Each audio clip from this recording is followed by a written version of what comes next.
Isang tahanan sa mundong ibabaw, sa gabay ng Diyos siya ay tumanglaw. Masayang pamilya, Diyos ang pag-asa, ang salita niya ay gabay nila.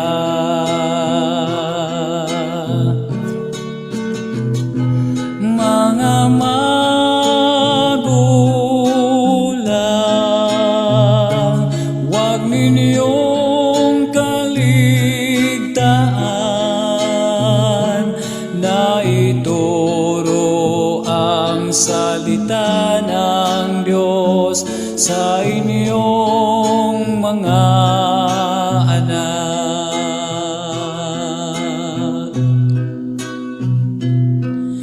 Mga magulang sa bawat tahanan, ikaw ang una siyang sinusundan.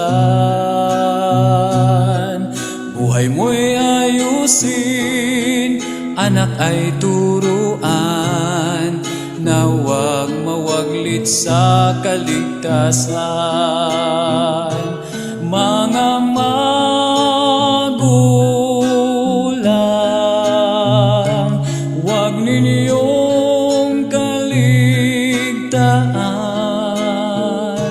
na ituro ang salita ng Diyos sa inyong mga anak.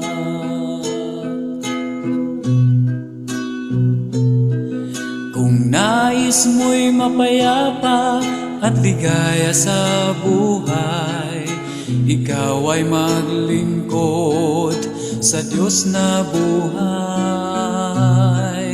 Iyong pangunahan ang iyong tahanan, at pagsambay huwag kalimutan. Mga magulang,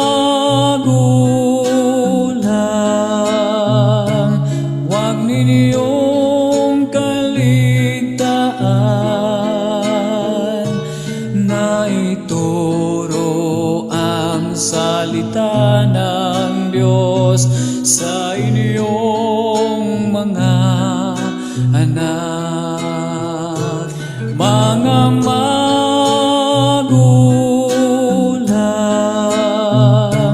huwag ninyong kaligtaan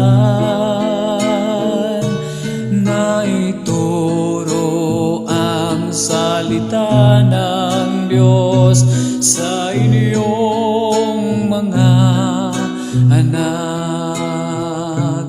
Na ituro ang salita ng Diyos sa inyong mga